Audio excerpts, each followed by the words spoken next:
The diner smelled like burnt coffee and maple syrup, the way it always did on Tuesday mornings, the way Marcus had come to understand as the particular smell of a life that was holding on by exactly the width of a fingernail. He was in the corner booth, the one nearest the window that looked out onto Glenfield Avenue, the one where the vinyl seat had a crack running diagonally across the cushion that he covered with his jacket every morning, so his daughter wouldn't catch her leggings on it. Rosie was 6 years old and had opinions about everything, including the textures of the things she sat on, and Marcus had long ago learned that preventable friction was worth preventing. She was across from him now, her small face flushed with the particular heat that had been climbing since the night before.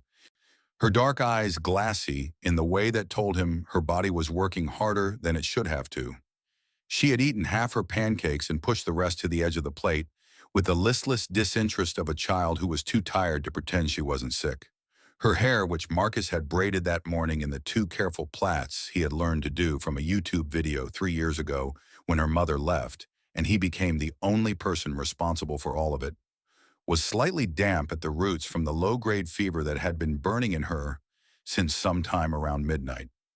Marcus had checked her temperature at 2 in the morning with the thermometer he kept in the first aid kit under the bathroom sink. 101.4. He had given her children's ibuprofen, the store brand, half a bottle left, Tonin sat on the edge of her bed with his hand on her back until she drifted off again. He had not gone back to sleep himself. He had sat at the kitchen table with his phone in his hand and stared at the work schedule on his screen. The construction site on Harbor Way opened at 6:30. Marcus was a structural framing carpenter, had been for 11 years, and his foreman, a compact, humorless man named Brent, had made it abundantly clear at the last site meeting that any unexcused absence during the final push of the Harbor Way project would result in what Brent called a serious conversation about commitment to the team. Marcus had translated this from foreman language into plain English easily enough. A third late call or absence, and he was off the crew. He had already used two. One when Rosie's school called to say she had fallen on the playground and needed stitches above her left eyebrow. One when his car had a dead battery and the city bus that went anywhere near Harbor Way didn't run until 7:15. He could not use a third. The diner was Rosie's idea in a sense. She had a routine on Tuesday mornings, the two of them. Pancakes at Millie's on Glenfield before school, which was 4 blocks in the other direction. It had started when she was 4, and he had wanted to give her something consistent, something small and reliable that she could count on in a week that otherwise required her to navigate a father who worked long hours and a babysitter named Mrs. Ochoa, who was kind but spoke primarily in Spanish and whose television was always tuned to the same telenovela at maximum volume. So Tuesday pancakes were their thing. He had kept it going through every rearrangement of their circumstances because the ritual mattered more than the cost. And the cost was $4 for the short stack with a glass of orange juice. He had the math memorized. He checked his phone. 7:08. "You should finish some more," he said, nodding toward her plate. Rosie looked at the pancakes. "My tummy feels tight," she said. "I know." He reached across and touched her forehead with the back of his hand. The parental thermometer, inaccurate but instinctive. Still warm. "We need to get you to Mrs. Ochoa's, and then I need to get to work." "I don't want to go to Mrs. Ochoa's today." Her voice was quiet and without drama, the voice of a child stating a preference she knew she had no power over, but who needed to say it aloud anyway. "Yuck, I know that too." He looked at her for a moment. There was a version of this morning where he called the school and said she was sick, called Mrs. Ochoa and made the arrangement, and then called Harbor Way and told Brent that his daughter had a fever. That version cost him the crew. That version meant the search for another position, which in this market, in this city, in his specific skill set, and without the union card he hadn't been able to afford to renew, was a search that could take weeks. Weeks without the Harbor Way daily rate was not a thing his account balance could tolerate. There was a second version where he dropped Rosie at Mrs. Ochoa's, told the woman to keep her comfortable and call him if she got worse, and went to Harbor Way and framed walls for 8 hours, while his daughter sat on a couch watching telenovelas at maximum volume with a fever of 101.4. This version kept the job. It was also the version he had been running quietly in his head since 2 in the morning, and it sat in him like a stone. He did not look up when the man sat down in the booth next to theirs. The diner was doing its Tuesday morning pace, moderate and unhurried. The regular crowd of construction workers and hospital staff, and the older retired men who came every morning, simply because coming somewhere every morning was a structure that gave shape to the day. Marcus was accustomed to the ambient presence of strangers in adjacent booths. He was looking at his phone, at the Harbor Way contact entry, trying to decide whether the call he needed to make was the Brent call or the Mrs. Ochoa call, when Rosie sneezed. It was a full, elaborate sneeze, the kind that required her to press both hands over her face and then examine her palms with the expression of a scientist reviewing data. "Bless you," said the man in the next booth. Rosie looked through the low partition between the booths and assessed him with the direct and unself-conscious scrutiny that 6-year-olds extended to most of the world. "Thank you," she said with perfect manners and a slightly runny nose. Marcus looked up briefly. The man was maybe 50, white-haired at the temples, the kind of silver that looked deliberate rather than aged. He had the build of someone who had once been athletic and had maintained enough of it to carry the years well. He wore a dark fleece and dark trousers and no tie, which placed him outside the categories of people who usually occupied the corner booth at Millie's on Tuesday morning. He was reading something on a tablet and drinking coffee and appeared, superficially, to be minding his own business. "She's sick?" the man said, not looking up from his tablet, the way people directed questions at the middle distance when they were trying to be conversational without being intrusive. "Little bit," Marcus said, the standard reply, the one that required nothing further. He went back to his phone. The man went back to his tablet. Rosie ate 2 more bites of pancake. 7:14. Marcus set the phone face down on the table and pressed his thumbs together under the edge of the table. In the way he did when he was running numbers, he already knew, and not getting different answers. The shifts at Harbor Way paid $26.40 an hour. He was on a 9-hour day with overtime kicking in at 8 hours. He needed this week's check to cover the first of the month utilities and the remaining balance on the pediatric dentist from October, which had gone to collections once already, and which he had negotiated down to a payment plan that required strict regularity. He needed to be at Harbor Way. He also needed to be here, with his daughter, whose temperature was probably still 101.4, and who had woken him at 2 in the morning, coughing with a wet, chest-deep sound that he recognized as different from a regular cold. He picked up his phone and called Mrs. Ochoa. It rang 4 times and went to voicemail. He set the phone down. He tried again. Voicemail. "She's not answering," Rosie observed. "I know, Bug. So I can stay with you." He looked at her. Her face was hopeful in the way that children's faces were hopeful when circumstances appeared to be accidentally aligning in their favor. He did not have the heart to explain all the ways that staying with him was not the straightforward good news she believed it to be. "Let me make one more call." He called his sister Denise in Riverwood. The phone rang twice, and then she picked up with the distracted voice of someone managing a morning that already had too many things in it. "Marcus, hey, I'm literally in the middle of getting the kids out. I know, I'm sorry. I just need to ask if there's any way you could take Rosie today. She's got a fever and Mrs. Ochoa isn't answering." A pause that contained the sound of children in the background and something being knocked over, and Denise's muffled voice directed at someone else. Then back to him. "My car's in the shop until Thursday. I can't get to you." "Okay. Is she okay? Like, how bad is the fever?" 101.4 last night. Probably still around there. "Can you just call in sick?" He said nothing for a moment. "Oh," Denise said, understanding the silence. "The Harbor Way thing. Yeah. Marcus, it's fine. I'll figure it out." He ended the call and set the phone on the table and looked out the window at Glenfield Avenue, at the Tuesday morning traffic and the pale November sky, the color of old concrete. And he said very quietly, not performing the words for anyone, just stating the fact of them to the window. "She has a fever, but I can't miss work." He said it the way a person said the thing they had been carrying when they finally stopped pretending the carrying wasn't happening. Flat and plain and tired. He was not aware that the man in the next booth had put down his tablet. If you're enjoying this story so far, don't forget to hit the like button and subscribe. Drop a comment telling me where in the world you're watching from. I love hearing from you.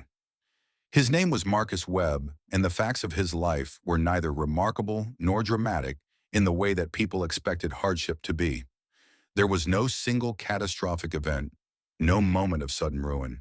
There was instead the slow arithmetic of a life where the numbers never quite balanced, and where every correction created a new problem at the edge of the sheet. He had grown up in Glenfield, the East Side, in a two-bedroom apartment above a dry cleaning shop with his mother and his sister and a rotating cast of extended family members who came when there was need and left when things stabilized. His mother, Patricia Webb, had worked two jobs for most of his childhood, mornings at the hospital laundry and evenings as a home health aide, and had done it without complaint and with the particular dignity of a woman who understood that complaining was a luxury that cost time she didn't have. Marcus had inherited this, not the silence around difficulty, but the practical refusal to be overwhelmed by it. Like you solved the problem in front of you, and you moved on to the next one, and you did not stop to inventory the damage because the inventory would take longer than the problem. He had been good with his hands from early on. His uncle Gerald had recognized it and had spent 3 summers teaching him framing and basic carpentry on renovation projects around the neighborhood. Unpaid labor that gave Marcus a skill set and a direction at 17 when most of his classmates were still trying to figure out what direction looked like. He had gone into construction and worked his way up through a decade of reliable output and a reputation for precision that kept him employed even in the lean years when the industry contracted. Then he had met Diane at a neighbor's barbecue when he was 28. Diane was warm and funny and had a laugh that started somewhere deep in her chest and took a while to arrive at her face, and Marcus had fallen into it the way you fell into things you were not braced for. They had married quickly, the way people did when the connection was certain and the reasons to wait were abstract. Rosie had arrived 2 years later, healthy and loud, and already opinionated about the direction of the spoon. For 3 years they had been a family, and then Diane had left. Not for someone else, not with drama or accusation. She had sat across from him at the same kitchen table and said that she felt like she was disappearing. Like the life they had together was a good life on paper, but that inside it she could not find herself, and that she needed to go find herself somewhere else. She had said it with great care and terrible sadness, and she had not been wrong about any of it. They had been living parallel lives that touched only at the practical intersections of childcare and shared meals and bills. Marcus understood this. He had understood it while she was saying it, and he understood it still. She had moved to Portland. She called Rosie every Sunday and visited twice a year and sent birthday cards with money in them and maintained a presence in her daughter's life that was genuine if circumscribed by distance. Marcus did not speak badly of her to Rosie. He had decided on this from the beginning and had kept it without difficulty because it was simply true. Diane had been a good person who had made a decision he had not wanted and could not change. He had been raising Rosie alone for 3 years.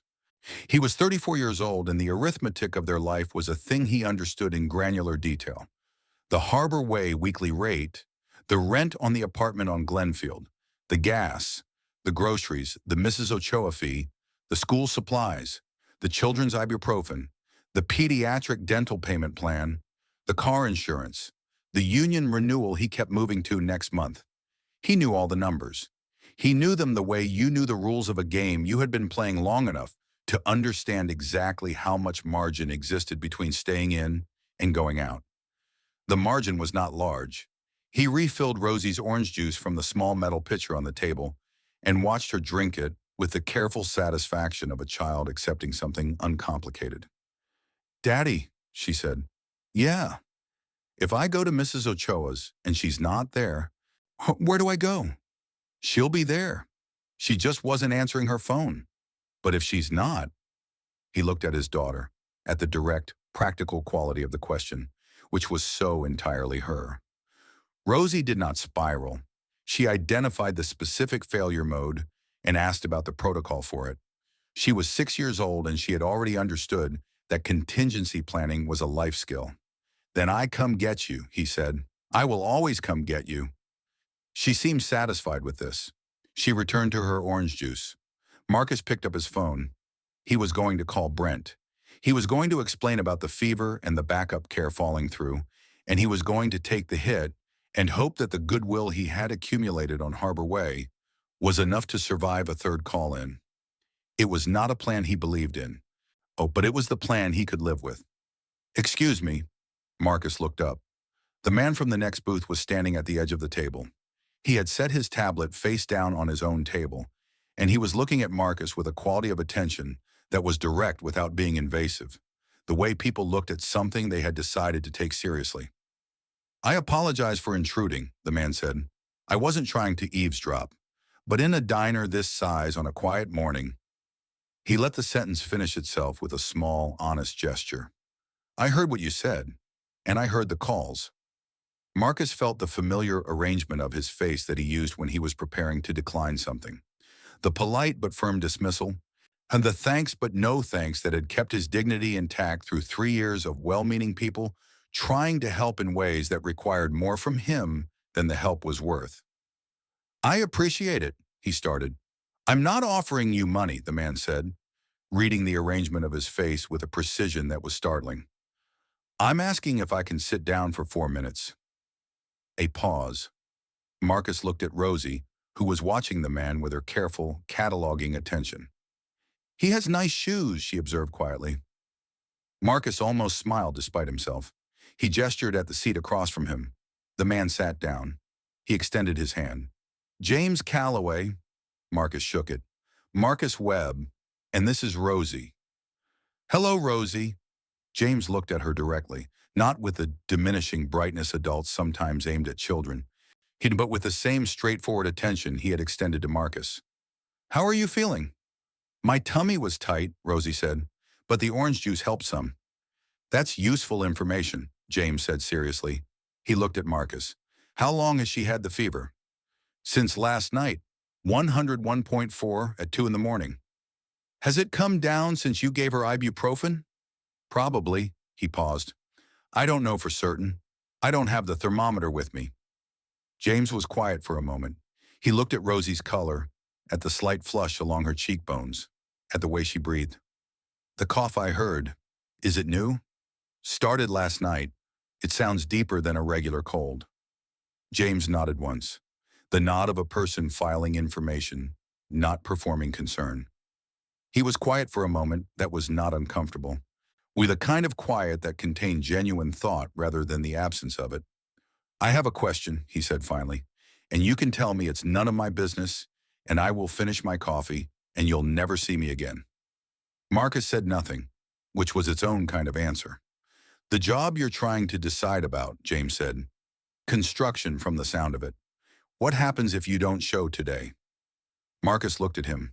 The honesty of the question was its own kind of permission. Third call in during the final phase. Probably off the crew. And if you show? She goes to a neighbor who isn't answering her phone. Or I take her with me to a site, which isn't a thing that happens. Or you show and you spend 8 hours on a structure with your attention split, James said. It was not a judgment. It was a statement of a specific safety fact that Marcus knew perfectly well and had been not quite letting himself think about directly. The silence that followed was the silence of a true thing having been said aloud. I know a pediatric urgent care clinic 4 blocks from here, James said. On Meridian. Dr. Patricia Voss. She runs the practice herself. She's good. If your daughter has what I think she might have from that cough description, you want a chest assessment today, not tomorrow. I can't afford. I'll cover today's visit. His voice was even, not generous, not charitable, just practical, the way you said something that was simply the next logical step. That is not a negotiation opener. It is a concrete, limited thing with no strings and no follow-on. A medical visit, done. Marcus looked at him. He was looking for the catch the way he always looked for the catch. The embedded obligation, the leverage, the thing that would require him later to repay in a currency more expensive than the original debt. He found none. What he found was a man who appeared to have decided something and was executing it with the clean efficiency of someone who did not need to make a production of his reasons. Why? Marcus said.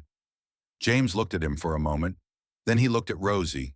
Something moved through his expression that was brief and had history in it. The kind of history that lived below the surface of a person's face and only surfaced when something specific struck it. Because you were going to go to that job, James said quietly, knowing she was sick. And you weren't going to do it because you don't care. You were going to do it because the math left you no other option, and you've been carrying this alone long enough that you've stopped being able to see other options. He picked up his coffee. I can see other options, so I'm offering one. Marcus was quiet for a long moment.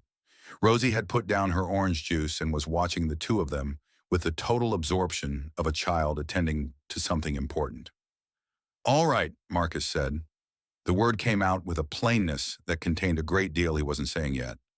The clinic on Meridian was clean and calm, with a waiting room painted the warm yellow of early morning, and a receptionist named Gloria, who greeted Rosie by crouching down to her eye level and asking what her favorite color was before she asked anything else. Rosie's answer was purple with some gold in it, which prompted a conversation about the specific qualities of that combination that lasted approximately 90 seconds, and by the end of which Rosie had entirely forgotten that she didn't want to be at a doctor's office. James Calloway sat in one of the waiting room chairs with his tablet and did not hover. He had made the call to the clinic from the diner with a brevity that suggested the number was already in his phone, explained that a child needed a same morning assessment, and listened for 30 seconds before saying, "Thank you, Patricia," and ending the call. Marcus had noted the first name and filed it. Dr. Patricia Voss was a compact black woman in her 40s who moved through the examination room with the focused ease of someone who had been doing this long enough to have stopped finding it remarkable. She listened to Rosie's chest with a thoroughness that involved repositioning the stethoscope 5 times and asking Rosie to breathe in specific ways that Rosie followed with earnest precision. "Early bronchitis," she said finally, writing on a pad. "Both sides. The right has more congestion than the left. Nothing that rises to the level of an ER, but this is not something you let ride for another day." She tore off the prescription sheet and handed it to Marcus. "Amoxicillin, weight-appropriate dose. She'll start to feel better within 24 hours, but she needs to complete the full course.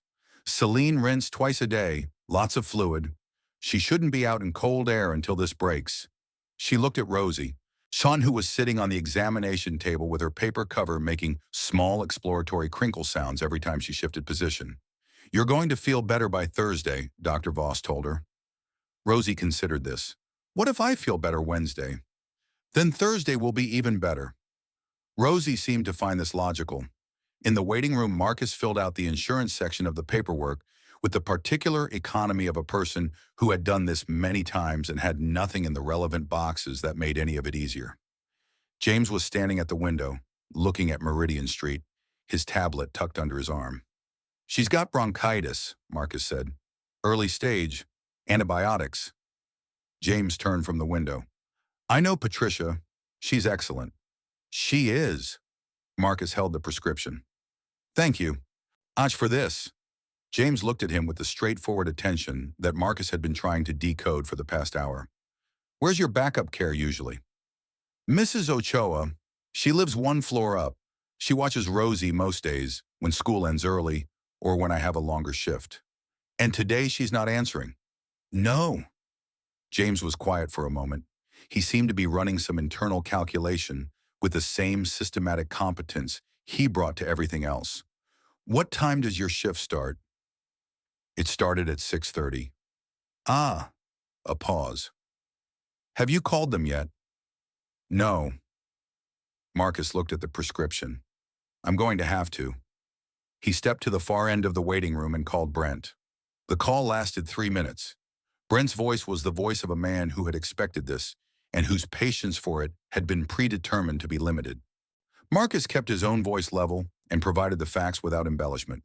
Sick child, no backup care, medical appointment in progress. He heard Brent sigh in the particular way of someone performing reluctance before delivering a decision already made. "I hear you, Webb, but I've been clear on this." "I know you have. We're 3 weeks out from final inspection. I need all hands. I understand. Call me Thursday. We'll see where we are. A pause that carried more weight than the words. But I can't hold your spot past Friday, Marcus. I need someone who can show. The call ended. Marcus stood at the waiting room window for a moment. Gloria was asking Rosie behind him whether purple with gold in it was more like a sunset or more like a crown, and Rosie was providing a detailed answer that involved both.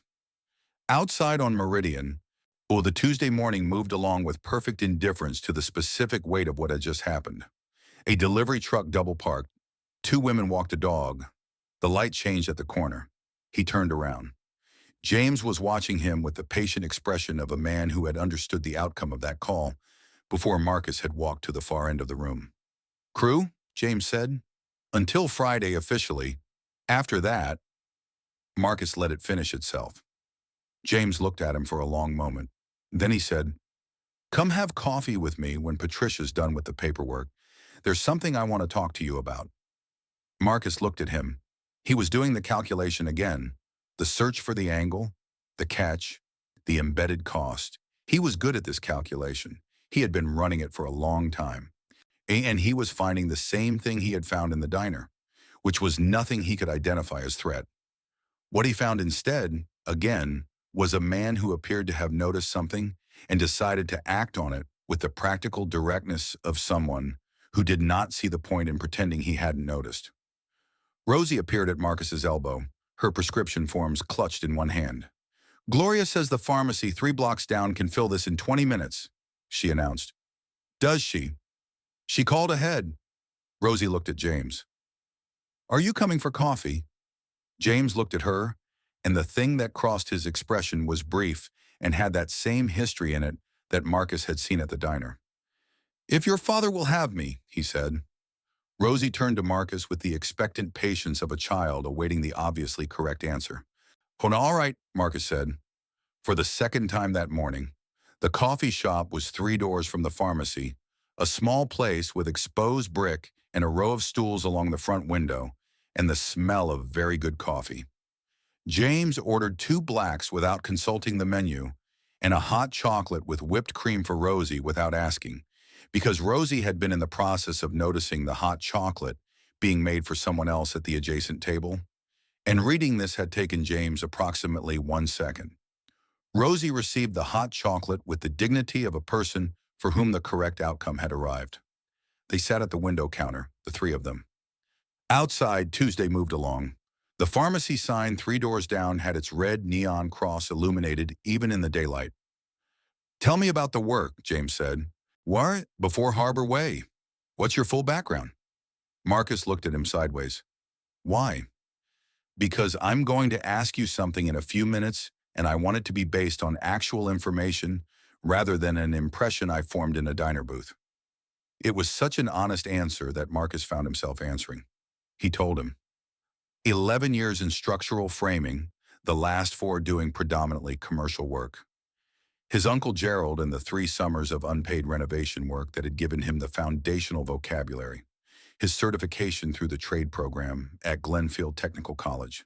The 2 years on the Meridian Tower project, the largest commercial build he had worked, where he had been trusted with the complex geometry of the upper structural floors and had done it without a single rework order. Watched the Harbor Way crew and the foreman named Brent and the 3-week runway toward a final inspection that now had a question mark over his participation.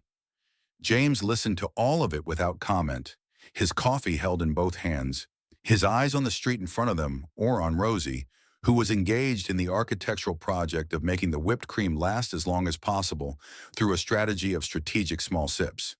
"Are you union?" James asked. "I let the card lapse. Renewal cost came up the same month as Rosie's dentist." James nodded. He was quiet for a moment. "My name is James Calloway," he said.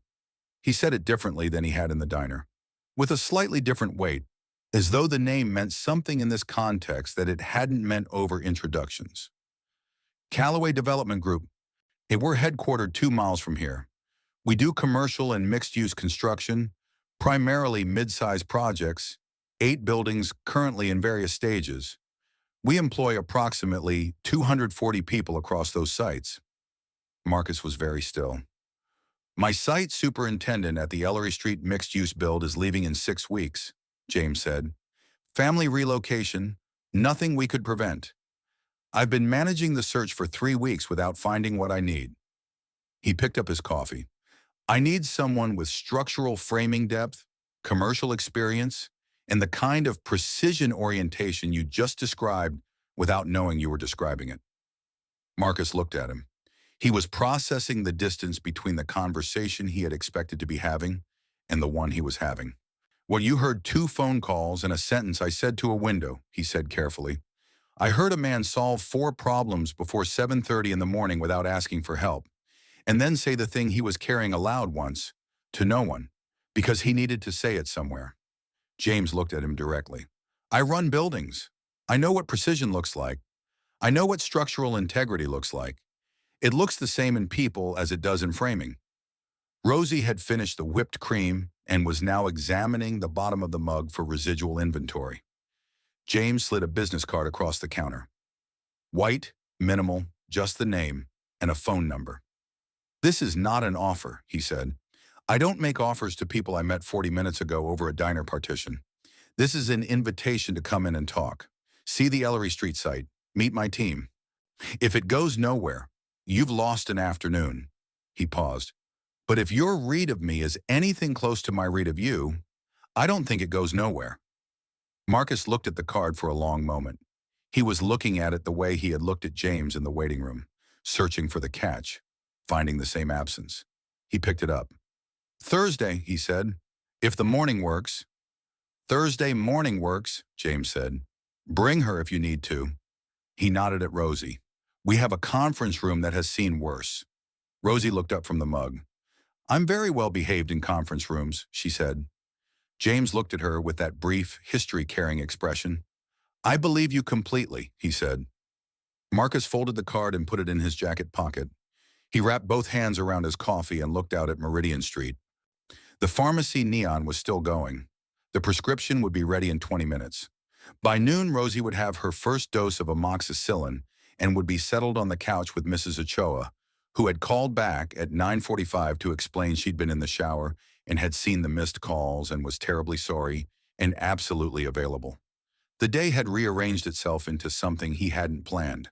He thought about the man beside him and the weight of what he had said and the business card in his pocket, and the way Rosie had said he has nice shoes, with the total conviction of a 6-year-old whose assessments were more accurate than they should have been.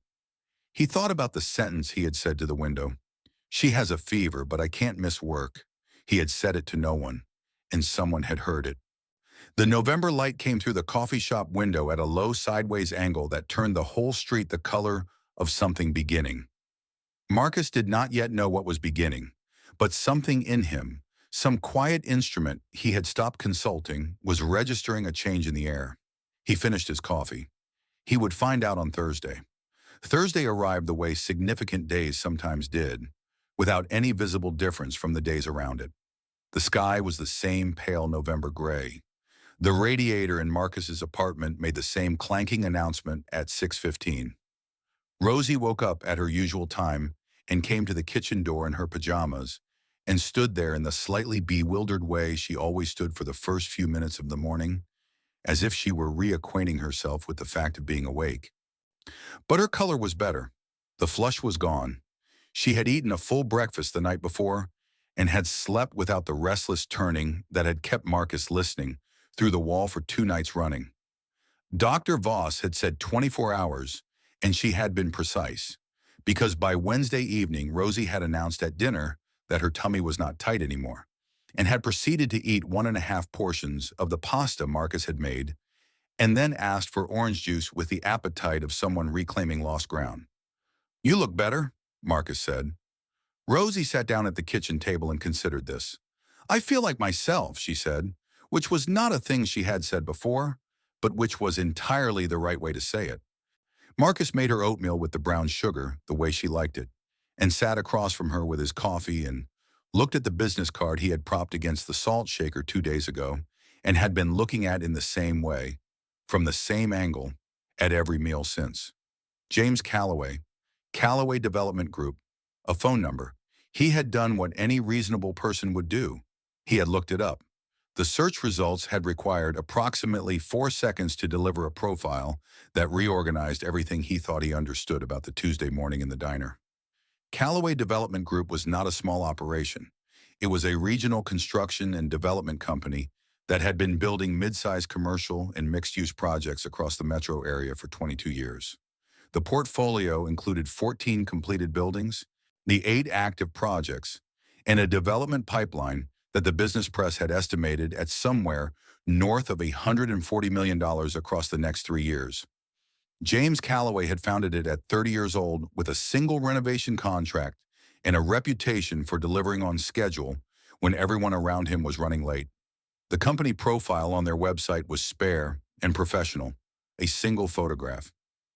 James at a job site in a hard hat, which Marcus had looked at for a long time, because in the hard hat and the site dust, the man looked entirely at home in a way that the fleece in the diner booth had also suggested. He was not a man performing the construction industry. He was a man who had built his company from the inside out, starting with the framing and working upward. Marcus had closed the browser and sat with that information for a while. Then he had called the number on the card. James had answered on the second ring, and they had arranged Thursday at 9. He had given Marcus a building address on Ellery Street and said to park in the lot behind the material staging area and come to the site office trailer, and he had said it with the easy familiarity of someone describing a place they thought about as naturally as home. Marcus dropped Rosie at Mrs. Ochoa's at 8:30.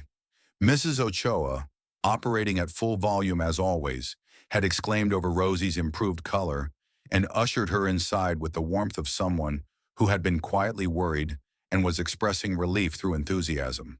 Rosie submitted to the fussing with the patience of someone who understood it was coming from a good place and who had decided to accept it graciously.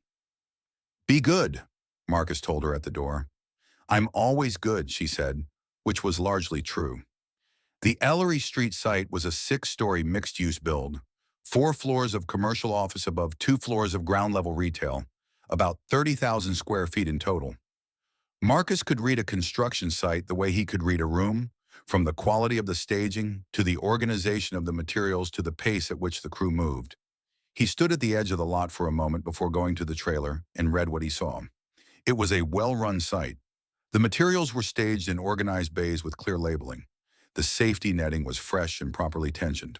And the crew moved with the unhurried focus of people who knew what they were doing and had been given clear direction. There was no visible waste in the motion. Marcus noticed all of this in the 30 seconds he stood at the perimeter, because 11 years in the trade had made this kind of reading automatic, the way a mechanic heard an engine note. James was in the site office trailer when Marcus knocked, standing over a set of plans spread across the folding table, a hard hat pushed back on his head at the angle that suggested it had been placed there as a concession to protocol, and then promptly forgotten. He looked up when Marcus came in and extended his hand with the same direct simplicity he extended everything. "Marcus, good. Come look at this." No preamble, no performance of the meeting, just the plans and the problem, not which Marcus recognized immediately as the correct way to conduct this kind of conversation. He leaned over the plans. Ellery Street, 3rd and 4th floor structural framing, the transition zone between the commercial and retail sections, where the load distribution required a specific kind of attention to the transfer beam geometry. Marcus looked at the plans for 30 seconds and saw what the problem was. "Your west load path," he said. "The transfer beam schedule on sheet A4 doesn't match the live load calculation on the structural engineer's report. There's a 17% discrepancy in the tributary area assumption." James looked at him. Something in his expression did the thing that Marcus was coming to recognize as his version of being impressed, which was a very slight recalibration, a fractional shift in the quality of his attention. "How long did that take you?" he said. "About 30 seconds. My current super missed it for a week." He straightened up. "The structural engineer caught it in review. We're in the correction process now, but it pushed our 3rd floor framing start by 4 days." He paused. "What would you have done with it?" Marcus looked at the plans again. He walked through the correction out loud, unhurriedly, referencing specific sheet numbers and load calculations as he went, because the plans were in front of him and the information was right there, and he had never seen the point in being vague about something that had a precise answer. James listened to all of it without interrupting. When Marcus finished, James was quiet for a moment. Then he said, "I know my current superintendent is relocating to Portland in 6 weeks. His wife accepted a position there." "You mentioned that," Marcus said. "I want to offer you the role." The trailer was quiet except for the ambient sound of the site outside, the equipment and the crew and the particular percussion of active construction that Marcus had been hearing for 11 years, and which was, in its way, as familiar as anything he knew. "You don't know enough about me," Marcus said. "I know your framing background from what you told me. I know your work ethic from what I observed. I know your precision from 30 seconds with a set of plans just now." James picked up his coffee from the edge of the table. "I also ran your name with 2 people I trust in the industry before Tuesday evening. You have a strong reputation. Watch the Meridian Tower project specifically. Your super there said you were the person he went to when the upper floor geometry got complicated." Marcus looked at him. "You checked on me."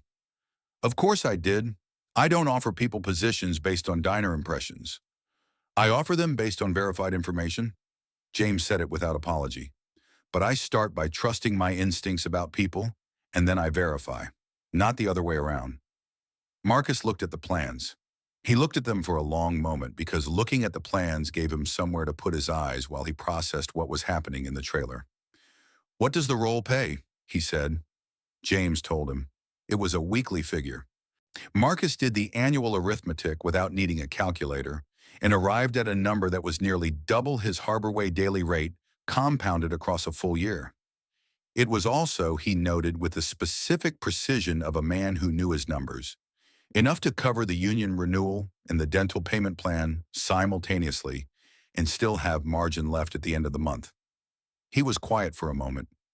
"I want to see the rest of the site," he said. James put his hard hat on properly and handed Marcus a spare without ceremony, and they walked the Ellery Street build for the next 90 minutes.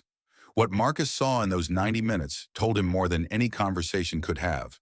The site had good bones and a crew that was capable and under-directed. Wound not through negligence, but through the specific gap that opened up when a departing superintendent started managing the transition in his head before he'd managed it on the ground. Marcus could see the places where decision-making had slowed, where small problems had been deferred rather than solved, where the organizational clarity that kept a site moving had begun to diffuse at the edges. He could also see what the site could be with the right direction. The bones were good, the crew was good. The plans, transfer beam discrepancy aside, were solid work. The project had a real quality in it, the kind that came from a developer who cared about the product rather than just the completion date. He said all of this to James as they walked, not as an audition, as the plain observation of someone walking a site and reading what was in front of him, the way he had always done it. James listened and asked 2 precise questions and listened some more.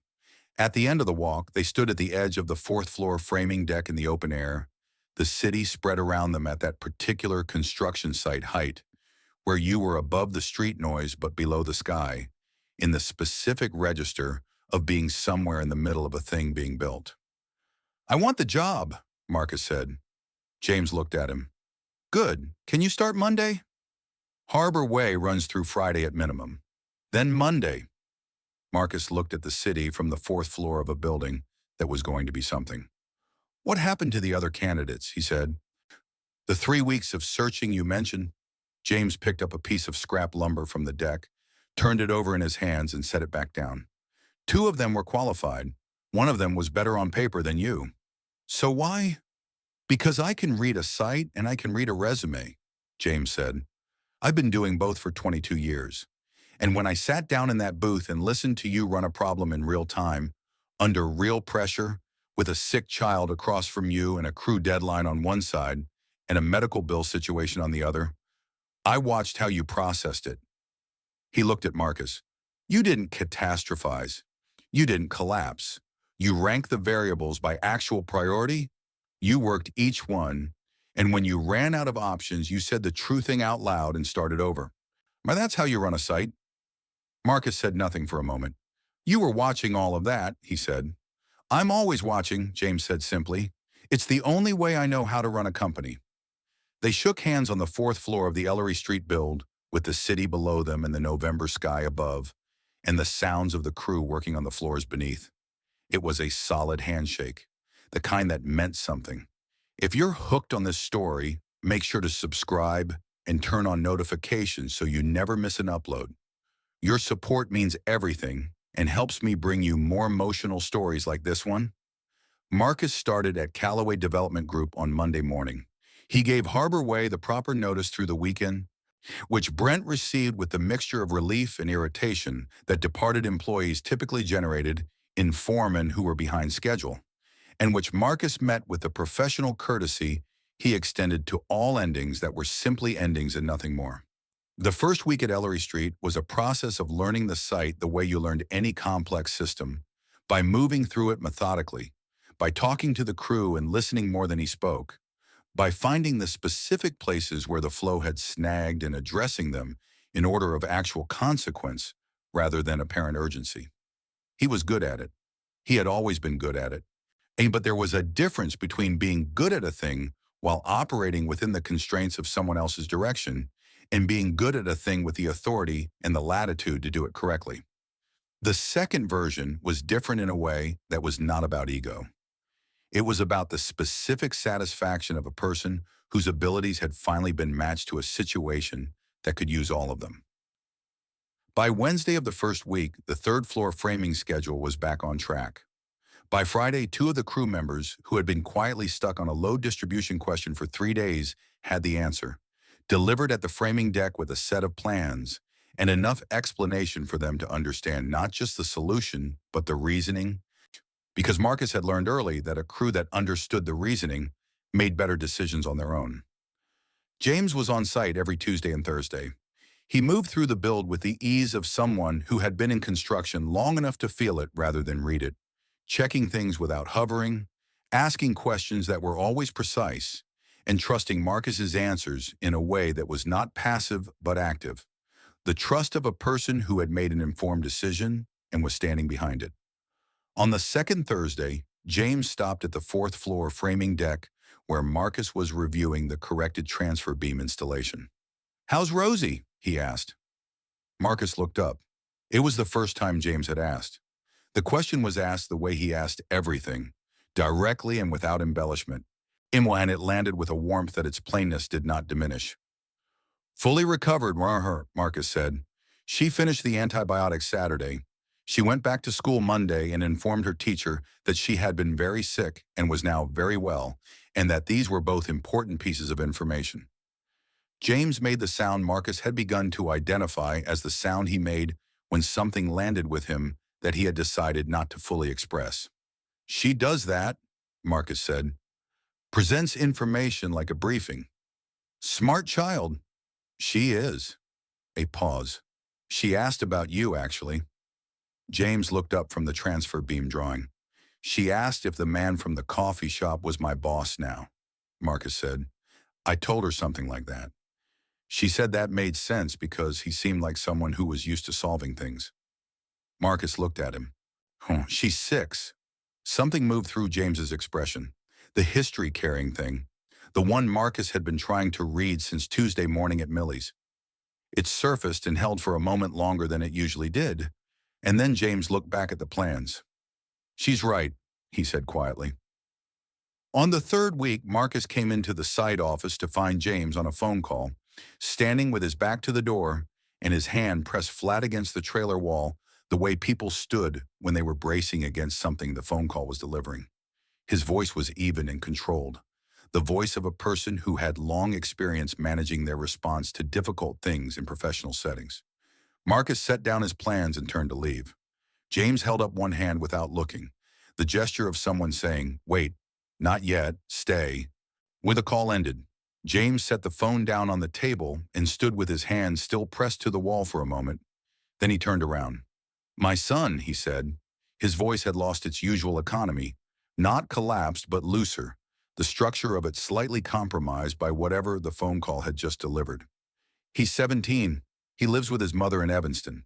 A pause. He was in a car accident last night. He's going to be all right. He's going to be fine. The hospital called this morning to say the surgery went well and he's stable, but he stopped. Marcus was very still. But you got the call while you were here, Marcus said. James looked at him. You got it while you were already at the site, Marcus said, and you stayed through it. James looked at the phone on the table.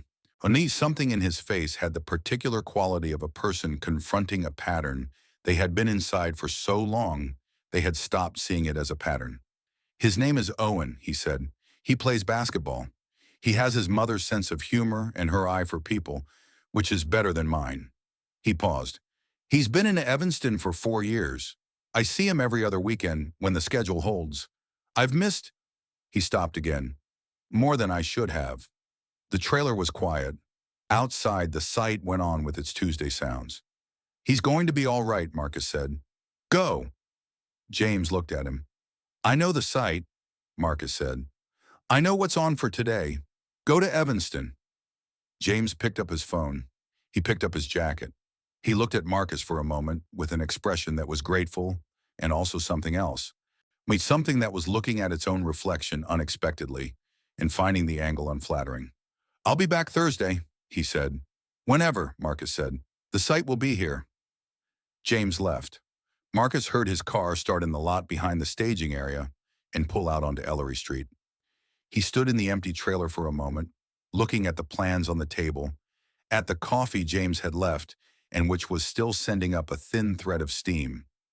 He thought about the Tuesday morning at Millie's.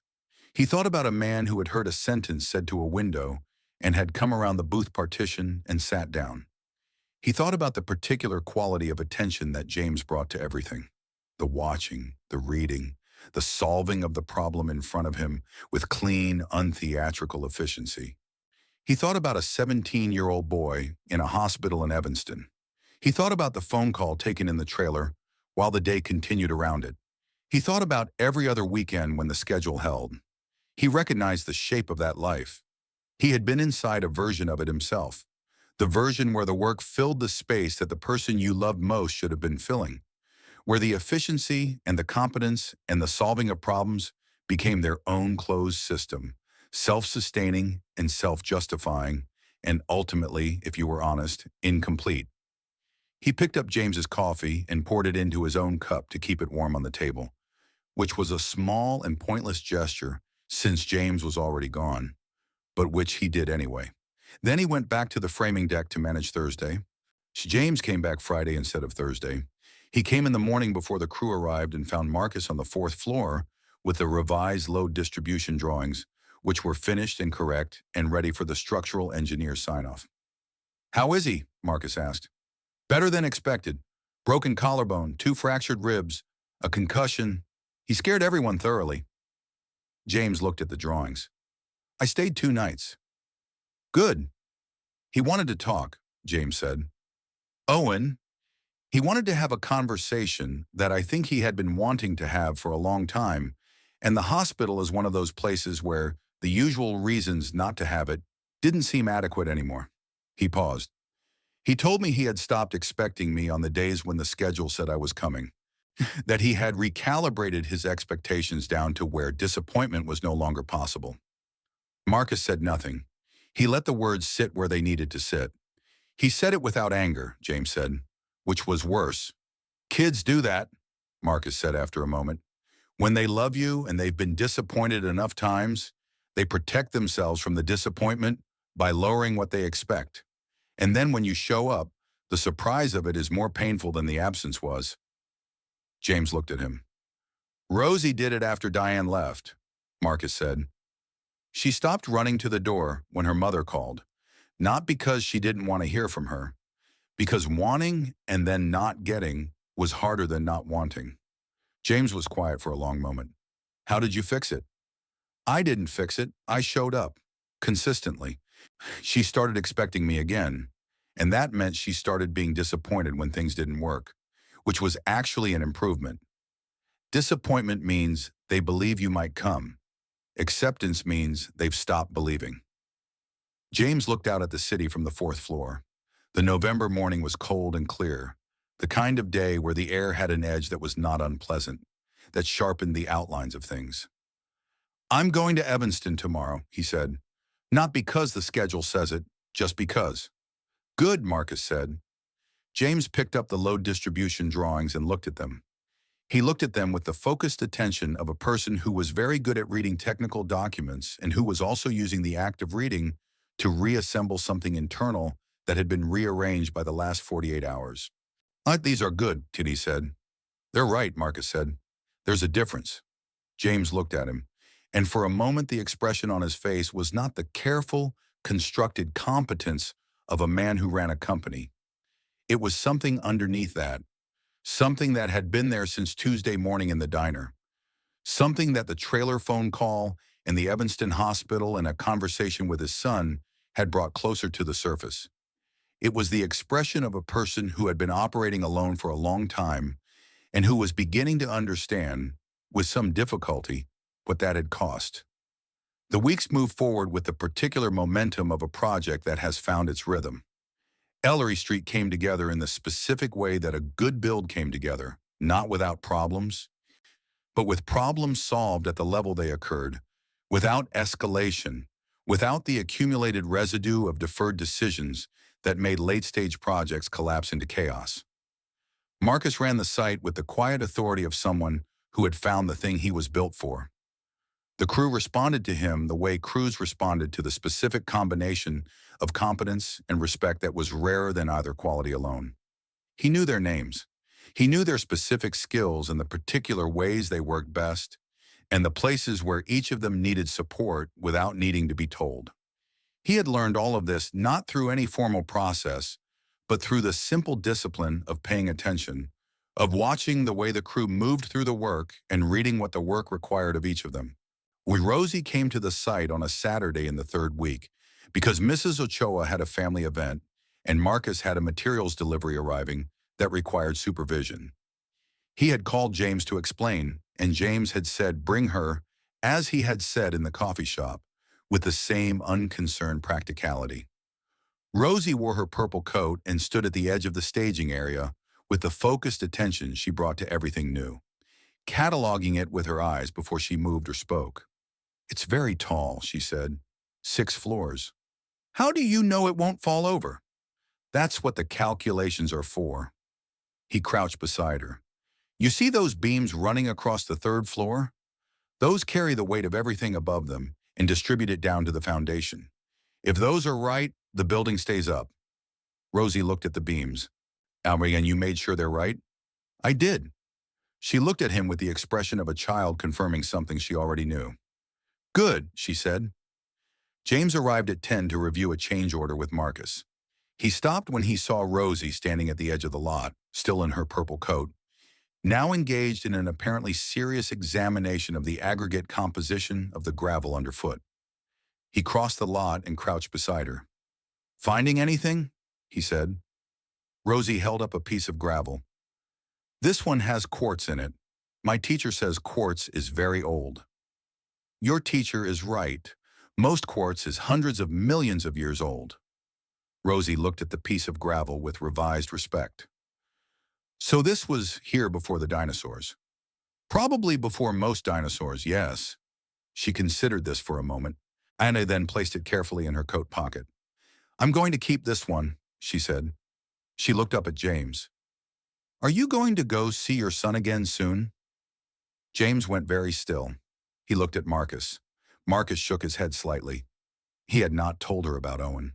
She had overheard something, or assembled it from the pieces of what she had observed on the day she'd come to the site with Marcus, and James had been there, reading adults the way she always read adults. "Yes," James said carefully. "I'm going to see him tomorrow." "Good." Rosie stood up and brushed the gravel dust from her knees with great precision. "Daddy says the most important thing is to show up. He says that's the whole job." James looked at her. And then he looked at Marcus with the expression of a man who had just had something shown to him in the simplest possible language by the most unlikely possible teacher. Marcus looked back at him. He had not known she was listening when he'd said that. He had said it at the kitchen table 2 weeks ago. to himself, to no one. In the same way he had said, "She has a fever, but I can't miss work in the diner," just the true thing put into the air because it needed to be somewhere outside of him. The true things had a way of finding their people. It was in the fourth week that Marcus found the discrepancy. He had been working through the Ellery Street project files on a Thursday evening, preparing the weekly progress report that he sent to James every Friday morning, when he opened the vendor contract folder to cross-reference the materials delivery schedule against the invoicing. The invoicing did not match. He went through it 3 times because he was methodical and because he did not draw conclusions from single passes on financial documents. The third time confirmed what the first 2 had suggested.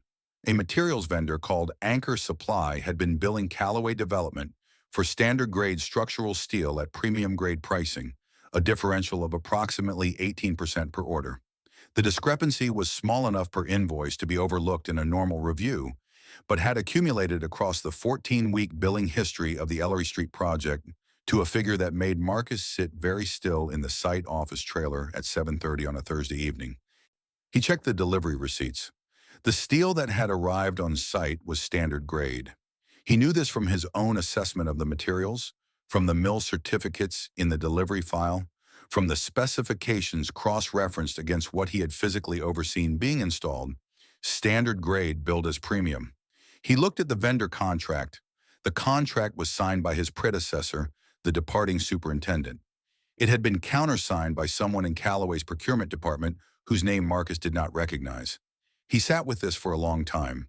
There were things he could do with this information and things he should do with it, and the 2 categories were not always identical. He had been at Calloway for 4 weeks. James had extended trust to him in a way that had been exceptional and specific, and which Marcus had accepted with the full weight of what it meant.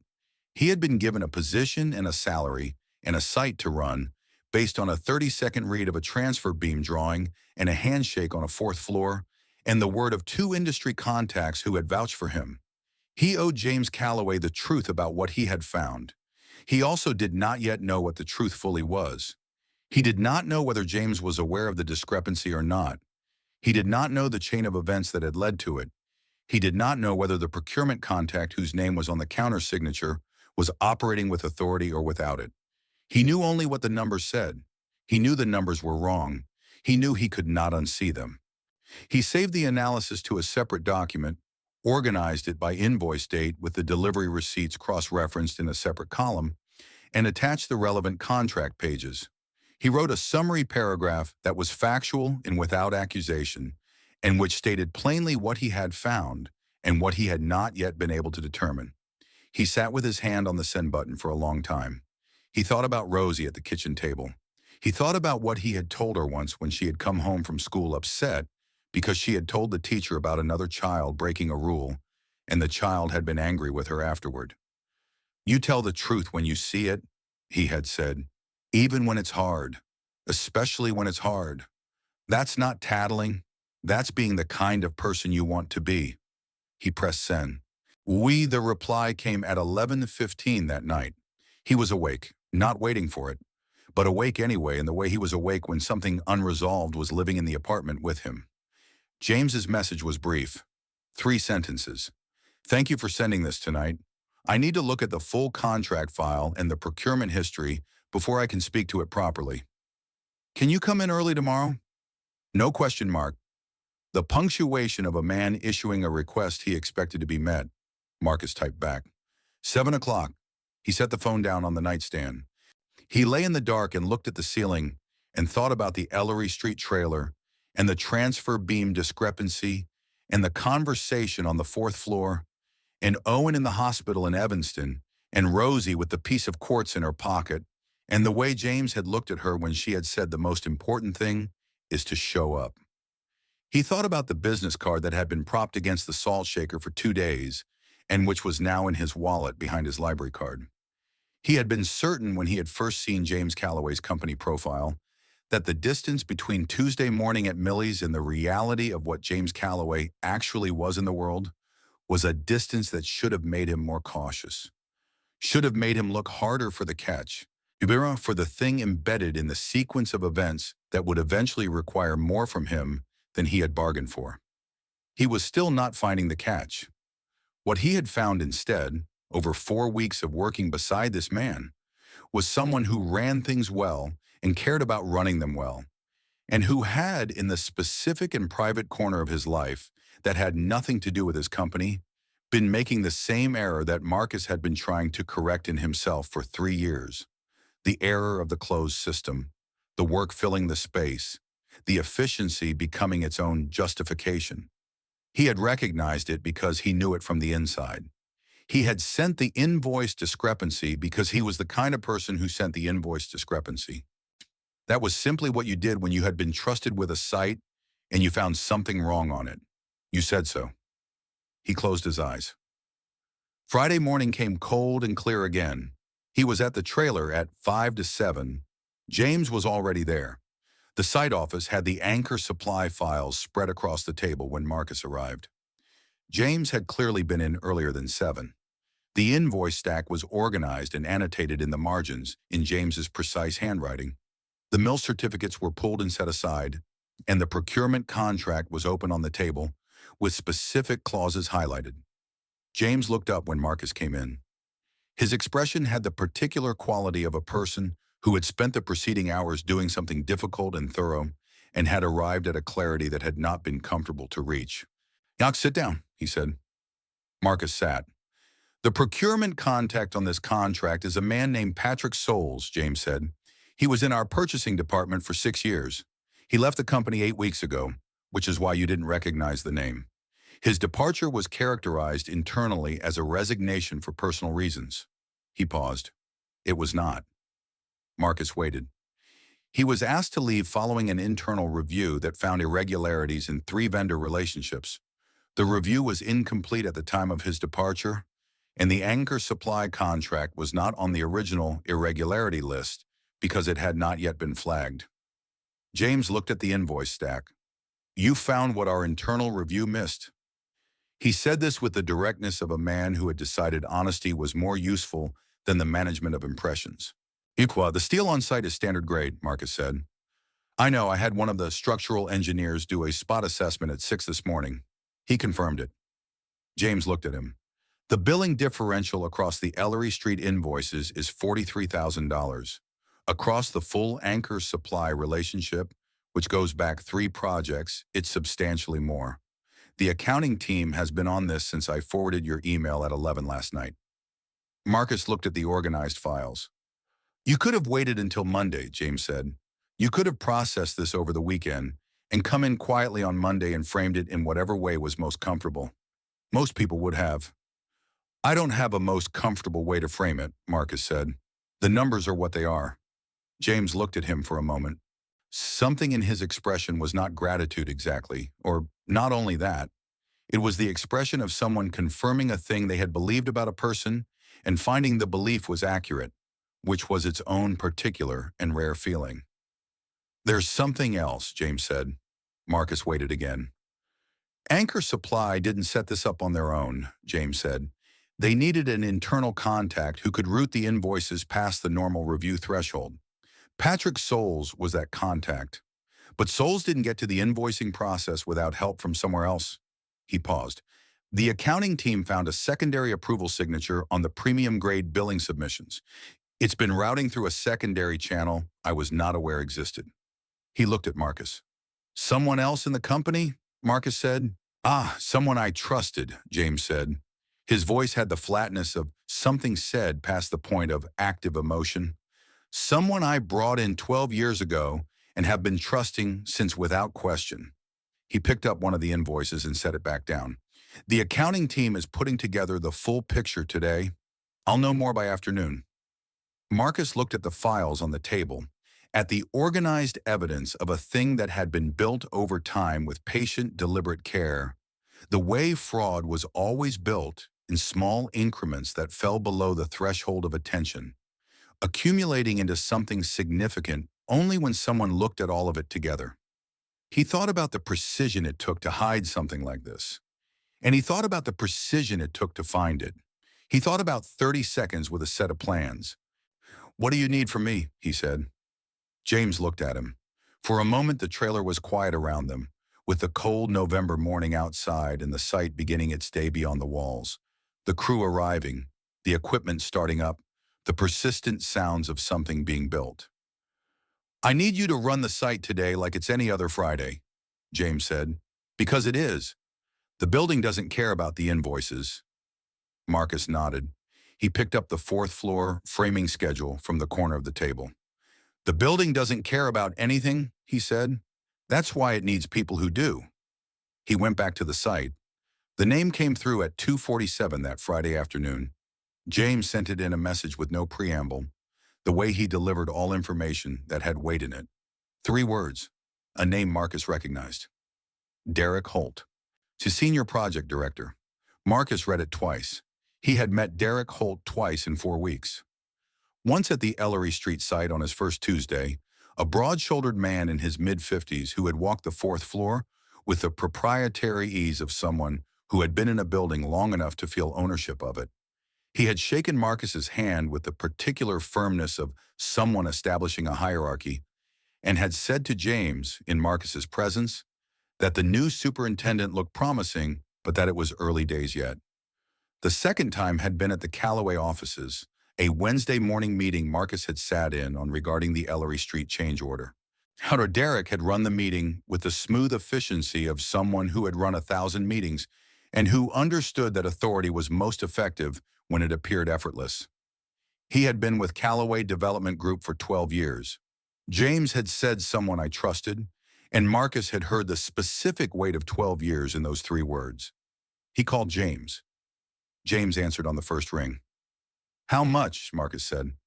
"Across 4 projects in 31 months, the accounting team's current estimate is somewhere between $300,000 and $340,000. James's voice was the voice he used when he was managing something by keeping the architecture of his tone intact. The anchor supply relationship was the primary vehicle, but there were 2 other vendors with smaller differentials. The combined pattern is consistent and deliberate. Marcus said nothing for a moment. He built it slowly, James said, small increments across multiple projects and multiple vendor relationships, so that no single line item was large enough to trigger a review threshold. He understood the internal review process because he helped design it. A pause. He used the system I trusted him to protect. Marcus looked at the 4th floor framing deck from where he was standing, at the corrected transfer beams and the clean load path, and the work that had been done right. He thought about 31 months of invoices routing through a secondary approval channel that James had not known existed. He thought about the deliberate patience of it. "What are you going to do?" Marcus said. "Hey, the accounting team has packaged everything for the company's legal counsel. The documentation is comprehensive." James paused. "Derek will be in the office Monday morning.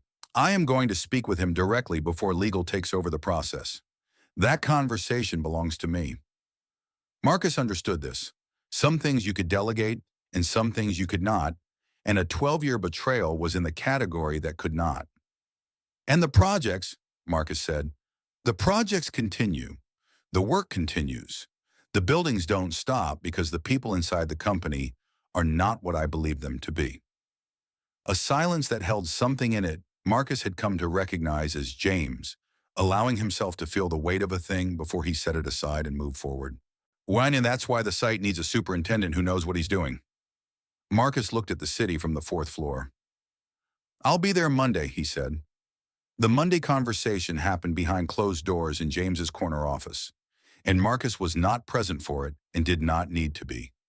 He knew what it contained from the quality of the silence that came after it, from the way James emerged in the early afternoon and walked directly to his car and drove to Evanston without stopping at the site, and from the brief message he sent Marcus at 4 o'clock.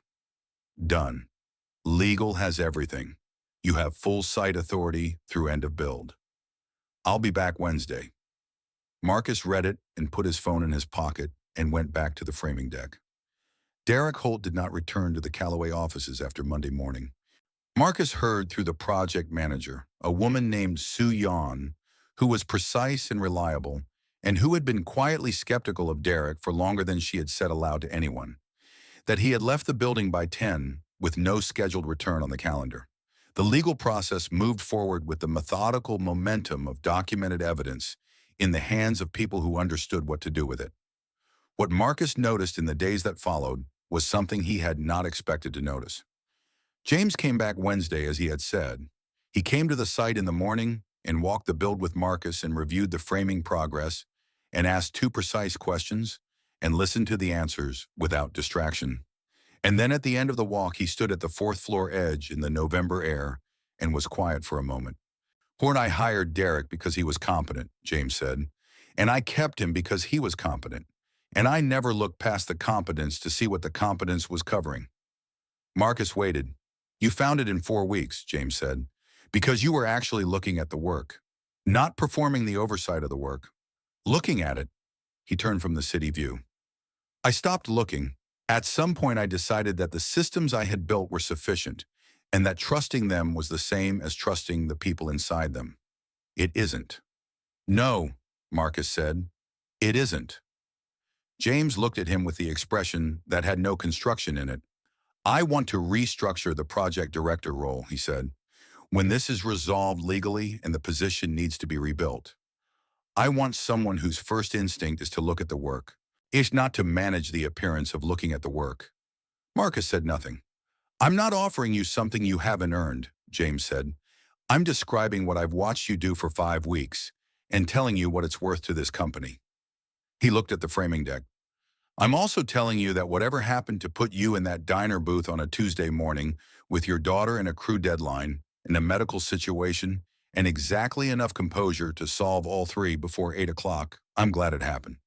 Marcus looked at him. "Not glad she was sick," James said. "Glad I was in that booth."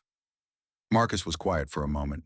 He looked at the city below them, at the November morning turning the light the color of something settling into itself, aren't the particular quality of late autumn when the year was completing its arc, and everything had the slightly clarified quality of being near an ending. "Rosie told me something last night," Marcus said. James waited.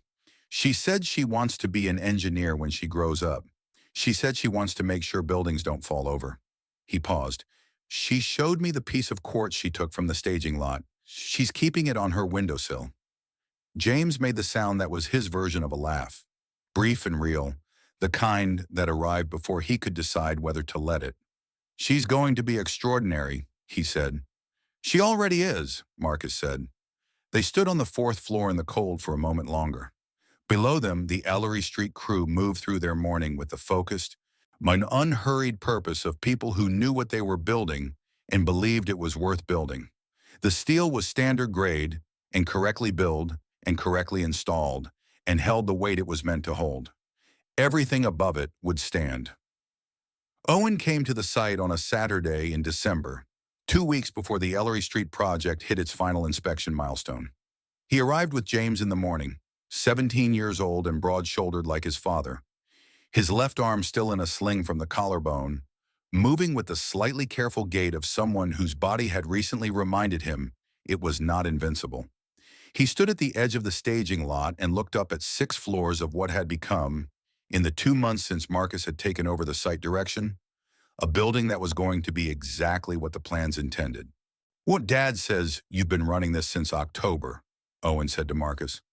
"Since the first week of November," Marcus said. Owen looked at the structure with the evaluating eye of a young person trying to understand the scale of a thing.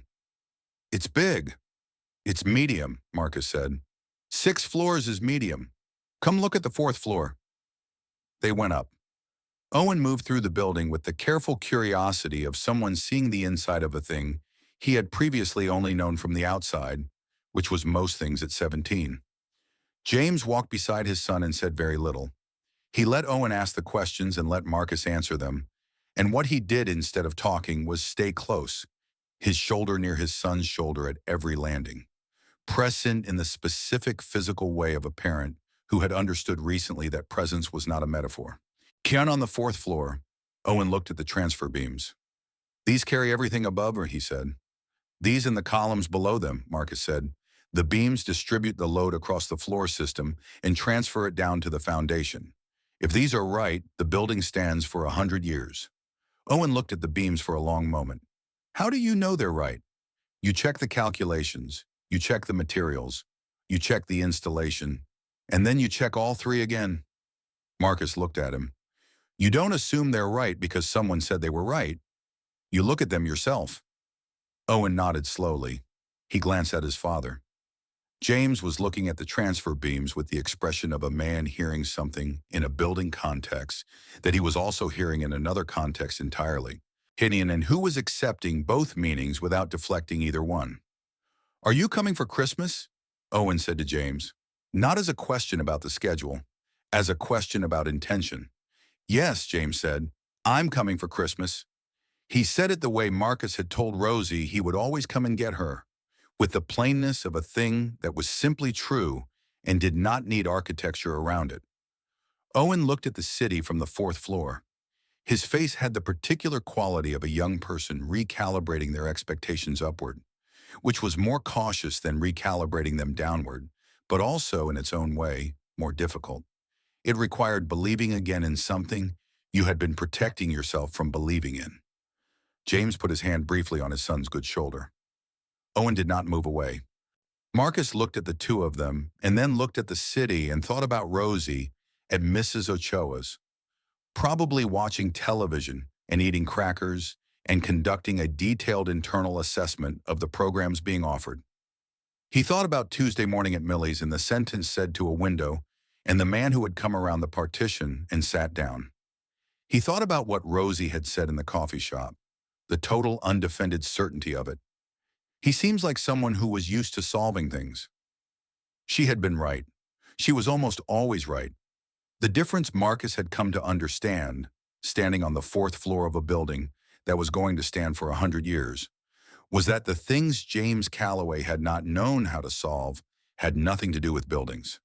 They had to do with showing up, with being present in the specific physical way that mattered, not the managed, scheduled, efficiently allocated presence of a person who was good at running systems, but the plain and irreducible presence of a father, a son, a person in a booth who turned around because he heard something true. The city spread below them in the December light, cold and clear and enormous and indifferent, and also, in its way, full of the small, true things happening inside it at every hour. The sick children and the fathers doing the math, and the strangers who heard a sentence said to a window and decided that was enough reason to sit down. Ellery Street passed final inspection on a Thursday in mid-December. James sent Marcus a message that said simply, "Well done," and then called him that evening and talked for 40 minutes about the next project, and when a 7-story mixed-use build on the north side, and what it was going to need and who was going to run it. Marcus listened and asked 2 questions and told James he would be there.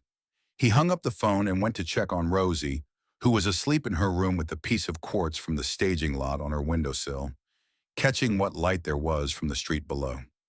He stood in her doorway for a moment in the way he stood there every night, the ritual of making sure, of confirming the fact of her, the specific, irreplaceable fact of this child who had sat across from him in a cracked vinyl booth one November morning, feverish and clear-eyed, and had said he seems like someone used to solving things and had been, as she was about nearly everything, precisely right. He turned off the hallway light. Outside on Glenfield Avenue, and the city was doing what it always did, moving and insisting and renewing itself with the particular indifference of something large to the small, true things happening inside it. The December cold had its teeth in everything. The streetlights ran their pools of yellow down the length of the block. In a coffee shop on Meridian, a man who had once sat alone in a diner booth and said a true thing to a window was sleeping better than he had in years. In a hospital recovery room that had now become a kitchen in Evanston, a 17-year-old boy had started saving his father's name in his phone under Dad again instead of James, which was a small thing and also the only thing that mattered. And on a windowsill on the 3rd floor of an apartment on Glenfield Avenue, a piece of quartz that was older than most dinosaurs sat in the December dark and caught the light from the street below and held it, the way old things held light, without effort, without asking, simply because that was what they were made to do. Sometimes the morning that breaks you open is the morning you've been waiting for. Sometimes the thing you say to no one is heard by exactly the right person. Sometimes a sick child in a diner booth and a sentence spoken to a window is the beginning of everything. Marcus Webb did not know on that Tuesday morning at Millie's that the man in the next booth would change the direction of his life. He only knew that his daughter was sick and the math was impossible, and he had run out of options. He said the true thing. Someone heard it. That was all it took. That was in the end. All it ever takes. Thank you so much for watching until the end. If you love this story, check out the other videos on your screen now. I think you'll really enjoy them. And don't forget to subscribe if you haven't already. See you in the next story.